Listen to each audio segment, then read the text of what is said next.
Vikings and the Lions. Oh, boy. What a win. What a win for the Minnesota Vikings. 27-24. J.J. McCarthy comes back. I know he had that second half against Chicago to open up the season, but it really was not pretty for him, really outside of that. And people talked about, well, was it a soft benching with Carson Wentz being out there and playing so hurt? Like, were you just nervous to get McCarthy out there? And I'll tell you what. I don't know what the truth was. I'm so tired of that term. Soft benching? That is such an externally made up. There is not a soul. There is not a coaching soul on the planet who would ever go, let me soft bench this guy. So I'll bench him, but I won't tell them. No, it's not that's such an external thing that people. I'm so tired of that. That's all I've heard for the last 3 weeks. Or we heard. You're giving the politics of NFL teams there's a lot of benefit. There's not a chance that there's an NFL coach going, let me do a soft benching. Let me bench this guy, but not tell people I'm actually doing. I mean. What in the world is that? If you're gonna bench a guy, be straightforward about it. But there's nobody going, well, let me try to bench this guy, but sneak around the zillions of media members. What do we do? Like, get rid of the term, like soft benching. There's no such thing as a soft bench. Like that's not a thing. Clearly, J.J. McCarthy didn't get soft benched then. Didn't need to. Didn't need to. Seriously, I mean, I what a made-up term in the last, 3 or 4 weeks that I'm just like, why does this even exist? I'm glad you got that off Sorry, your chest. I went on a different rant. You go to the top 5 now. I'm glad that you got that off your chest. Top 5 graded players that we have for the Minnesota Vikings. Linebacker Blake Cashman, he wasn't soft-benched. He had a 90.8 overall grade in this game. Defensive tackle Javon Hargrave, not soft-benched. 81.4. Running back Aaron Jones, he's been hurt, but he certainly wasn't soft-benched. 76.7. Edge rusher Andrew Van Ginkel, off the soft benching. 75.1. Cornerback Fabian Moreau is 73.4, and then J.J. McCarthy, who, of course, the least soft bench player in the league. Was never soft bench. Jeez. A 63.5. On Detroit side of things, offensive tackle Penei Sewell, an 84.5. Tight end Sam Laporta, an 82.1. Linebacker Derek Barnes, a 75.2. Linebacker Alex Anzalone with a 73.5. Wide receiver Amon-Ra St. Brown, a 70.2. And then quarterback Jared Goff, a 72.4. Really quick, I don't know how much we're going to talk about Amon-Ra St. Brown because the Lions didn't win. His stat line was great, as it always is. Did you see him absolutely blindside Andrew Van Ginkel on one of those plays? He's running like it's not quite a drag route, like on a mesh concept, but it's sort of like this shallow cross where he's going over the middle of the field. And Van Ginkel is lined up like really outside of where, like if here's the offensive line, he's lined up really outside here. And Amon-Ra St. Brown is like going across the line of scrimmage. And Van Ginkel like gets off the line, and Amon-Ra St. Brown just absolutely blows him like off of the ground, like completely decleats him, and then just keeps running his route. Funny enough, though, they're running a screen to the running back, and Andrew Van Ginkel, you could almost like see it like a cartoon. He like picks himself up, like dusts off his hat, puts his hat back on. The screen goes right to the running back who's right next to him, and he just immediately Oh, no, I think for me, actually, there's a was. lot that goes into that Viking defense. I think the number one rule for me going against Minnesota would be do not throw. Why? He's my most impressive. Do not throw a screen on Andrew Van Ginkel's side. Just don't ever do it. The reason why I know that play is because I watched all of Andrew Van Ginkel's stuff because he had the highest run defense grade and 80.6 run defense grade. And how valuable is this guy for this team?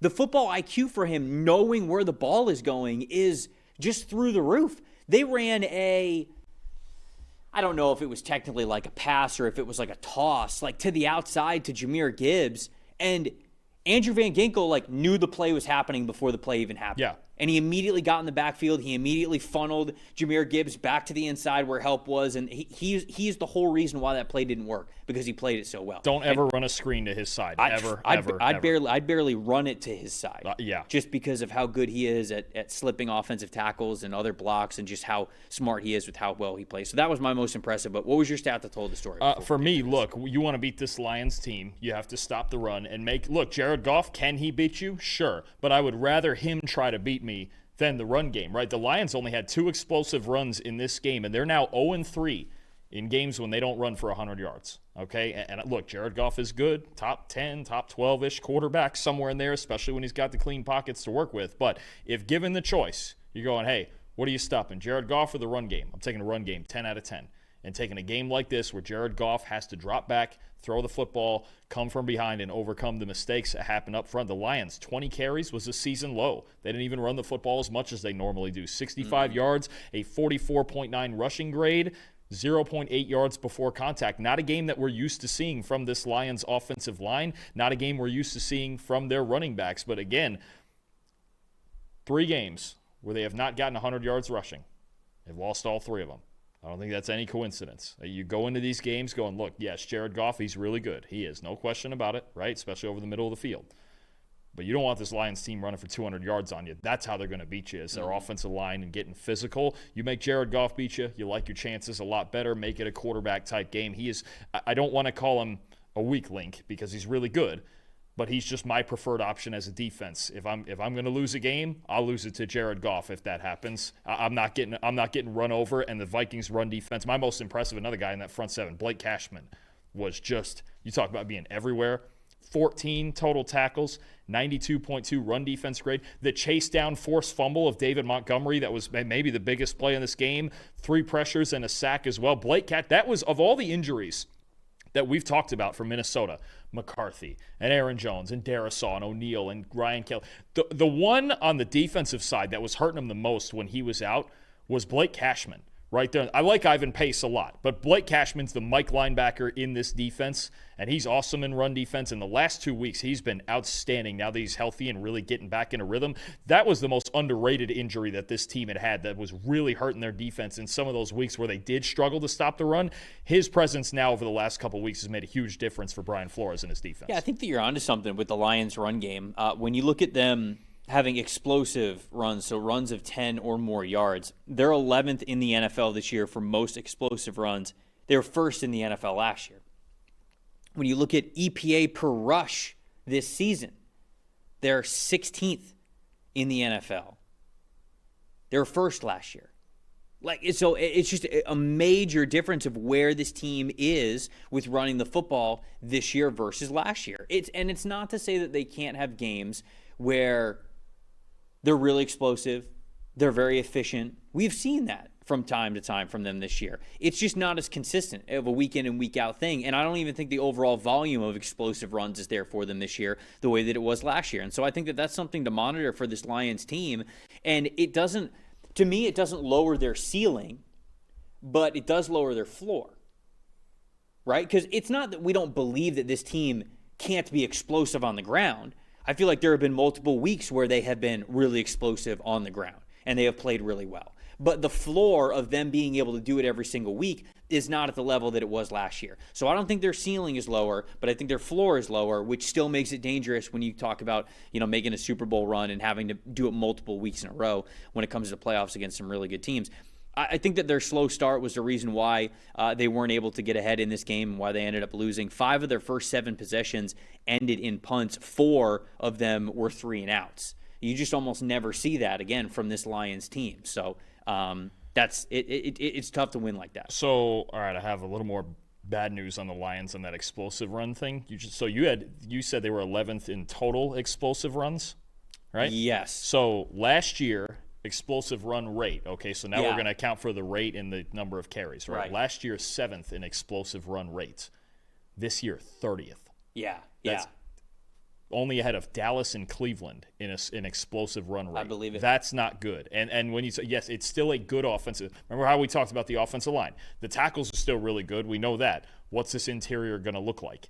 It's inconsistent now. And now your problem is Christian Mahogany's going to be out for a while with injury. Taylor Decker is at least banged up, not playing 100%. I believe Penei Sewell's not even playing 100% right now. The left side of this line struggled.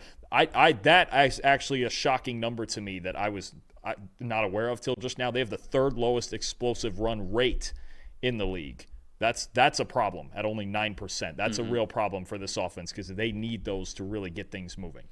In terms of McCarthy was, hold on, pulling up the stats. McCarthy was 14 for 25, had 143 passing yards, 2 touchdowns, 1 interception. He had 9 carries for 12 yards. He did have that touchdown and that long of 9 rushing yards, but he just had that 1.3 yards per carry average. When it came to big-time throws and turnover-worthy plays, He was 2-1 there. 2-1 still. Okay, so yeah, 2 big-time throws, 1 turnover-worthy play. Average time to throw of a 3.21, so it was pretty high from him. And then the completion percentage of 53.8. I don't have the adjusted completion percentage. I got to look that up in a second. 69.6. Okay, so below that 70 mark where you usually like to hit, but pretty close to it.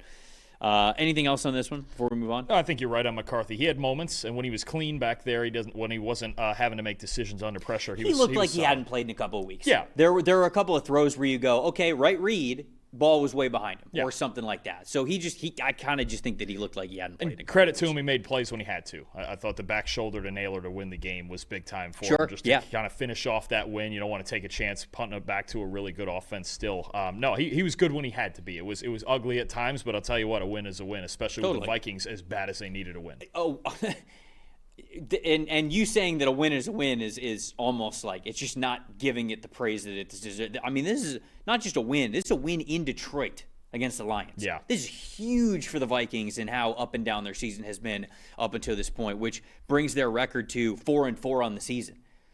The NFC North is, everybody is still absolutely jam-packed right in the middle of that. It's the best division of football, I think. And yeah, I think that there were it was looking at certain times you wonder like, man, is this kind of getting away from Minnesota? Are they not really going to be able to compete here? Like is Detroit about to run away with this? Or the Packers going to run away with it? Packers in Detroit, they have a couple of losses here and there. Bears win this week against the Bengals. Vikings win against the Detroit Lions, and all of a sudden, boom, everybody is like right there again for this division. So it's going to be fun until the very end. It really is.